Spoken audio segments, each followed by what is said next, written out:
Како правосудна полиција имаме законски надлежности и овластувања за спроведување на посебни истражни мерки, но немаме техничка опременост и кадровска опременост во овој дел. Заедно со СОЗАРА, со ДБК и со ОТА сме во фаза на опремување на простор, односно на просторно-технички услови, каде што ќе бидат имплементирање и инсталирана опрема која што ќе служи за следење.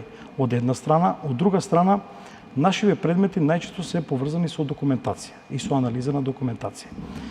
Посебните истражни мерки се, ајде да кажам, повеќе за оперативни предмети, каде што не е случајот во финансиска полиција. Значи, најчесто тие му се најпотребни на МВР. Ние имаме потреба за посебни истражни мерки, но тоа се многу малку предмети и во тој случај ги користиме другите институции каде што се спроведува. За колку случаи